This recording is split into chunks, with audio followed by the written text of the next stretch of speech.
जर सर म्हणतायत त्याप्रमाणे राजेंचं असं म्हणणं आहे की मार्ग सुकर झालेला आहे, ज्यांच्याकडे नोंद नाही अशा लोकांनाही आता तिथं कुणबी प्रमाणपत्र मिळणार आहे असा दावा असताना याचा अर्थ तर असा झाला की मग सगळाच मराठा समाज हा कुणबी होणार आहे।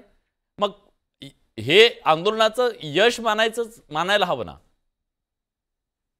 निश्चितपणे माननीय मनोज जरांगे पाटील यांच्या आंदोलनाचं यश आहे, पण हे परिपूर्ण यश म्हणता येणार नाही। माननीय मनोज जरांगे पाटील यांच्या प्रामाणिकपणाबद्दल, त्यांच्या कर्तृत्वाबद्दल संशय घेण्याचं कारण नाही। नाही, आपण थेट आता जीआर बद्दल बोलतोय। आहेत, त्यांचं आंदोलन प्रामाणिक आहे, पण यश परिपूर्ण मिळालं असं आपल्याला म्हणता येणार नाही। आता शासनाचाही प्रामाणिक प्रयत्न आहे, आपण शासनावर पण काय टीका करू शकत नाही। का करू शकत नाही? तर विद्यमान मुख्यमंत्री जे माननीय देवेंद्र फडणवीस आहेत, 2014 ते 19 दरम्यान तेच मुख्यमंत्री होते। त्यांच्याच काळामध्ये जस्टिस गायकवाड आयोग स्थापन झाला। गायकवाड आयोगाने जे गुणात्मक काम केलं तसं काम भारतातील कुठल्याही जातीबद्दल झालेलं नाही। त्याच आयोगानं मराठा समाज सामाजिक आणि शैक्षणिकदृष्ट्या मागास आहे ठरवलं।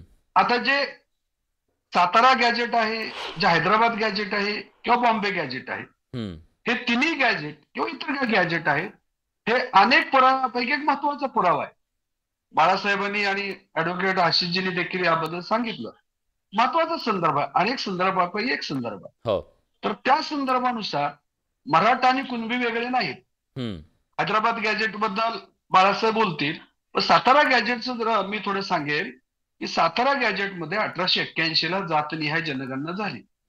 तर 1881च्या जातनिहाय जनगणनेमध्ये मराठा समाजाची संख्या कुणबींची संख्या सुमारे 5.5 लाख आणि मराठा म्हणून 5.5 5,83,000। आणि 1931 ला ज्यावेळी जातनिहाय जनगणना झाली, म्हणजे 1881 ते 1931 सुमारे 50 वर्षाच्या काळात कुणबीची संख्या वाढायला पाहिजे त्या प्रमाणामध्ये। जर का 5.5 लाख कुणबी होते 1881 ला, तर 1931 ला सुमारे 20-25 लाख व्हायला हवे। पण 1931 ला सातारा गॅजेटमध्ये कुणब्यांची नोंद येते फक्त 5,000, सुमारे 5,000। मग 5.5 लाख कुणबी गेले कुठे, जी 20-25 लाख व्हायला हवे होते। म्हणजे नंतर सगळ्या कुणब्यांच्या नोंदी काय झाल्या, मराठा झाल्या। त्या का झाल्या, कशा झाल्या, त्या खोलात मी जाणार नाही, स्वतंत्र विषय आहे। पण आजचा मराठा मूळचा कुणबी आहे याचे कितीतरी पुरावे गॅजेटच्या माध्यमातून आपल्याला सापडतील। आता महाराष्ट्र सरकारची गुच्ची काय झाली सांगतो तुम्हाला, मी काय सरकारचा प्रतिनिधी नाही। सरकारची प्रामाणिक इच्छा आहे, मराठा समाज सामाजिकदृष्ट्या शैक्षणिकदृष्ट्या मागास आहे, त्यांना आरक्षण हे त्यांचं संविधानिक आहे, जरांगे पाटलांची मागणी योग्य आहे, सरकारची देखील प्रामाणिक इच्छा आहे। पण ओबीसीचं 27% आरक्षण, ओबीसीची मोठी संख्या विचारात घेता आपण जर का ओबीसी मध्ये समाविष्ट केलं तर याचं राजकीय आपल्याला तोटा होईल। हे जसं महायुतीची भूमिका आहे तशीच महाविकास आघाडीची देखील भूमिका आहे।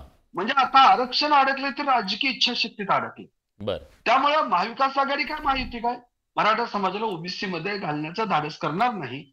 परंतु जे काय कुणबी आहेत त्या कुणब्यांना तरी त्या गॅजेटच्या आधारानं ओबीसीचं आरक्षण मिळण्याच्या दृष्टीनं हा कालचा जीआर अत्यंत महत्वपूर्ण आहे। मनोज जरांगे पाटलांच्या प्रयत्नाला, आंदोलनाला हे आलेलं यश आहे, पण ते परिपूर्ण यश म्हणता येणार नाही। का तुम्हाला असं वाटतं ते परिपूर्ण चांगलं पाऊल टाकलेलं आहे? परिपूर्ण का वाटत नाहीये, काय राहिलं असं तुम्हाला वाटतं? एका अर्थी आंदोलकांचं असं म्हणणं हे ऐतिहासिक यश आहे, हा ऐतिहासिक विजय आहे, जे आजवर कधीच मिळालं नाही ते मिळालेलं आहे, पूर्ण समाज ओबीसी मध्ये गेलेला आहे। मग अजून काय हवंय, अजून परिपूर्ण म्हणजे काय? हा जीआर महत्वपूर्ण आहे, हा ऐतिहासिक विजय आहे, पण हा परिपूर्ण विजय यासाठी नाही की जे ऍडव्होकेट आशिषजी म्हणाले, ज्यांची कुणबी नोंद आहे त्या आधारे ते इतर त्यांच्या भाऊबंधाला सुद्धा त्याचा लाभ मिळू शकेल। पण असे काही समाजातले घटक आहेत मराठा समाजातले की त्यांच्या परिवारामध्ये, त्या भाऊबंधामध्ये एकाची नोंद कुणबीने, अशा अनेक भाऊबंदकी आहेत महाराष्ट्रामध्ये, पश्चिम महाराष्ट्रामध्ये, मराठवाड्यामध्ये अनेक ठिकाणी। त्यांचा प्रश्न सुटणार कसा? तर त्यांना याचा लाभ होणार नाही, पण ज्यांना कोणाला होईल, एखाद्याची नोंद कुणबी निघाली तर इतरांना त्याचा लाभ होईल। म्हणून आपण या जीआरचं स्वागत केलं पाहिजे। म्हणून हा परिपूर्ण नाही, यासाठीच मी परिपूर्ण असं म्हणतो।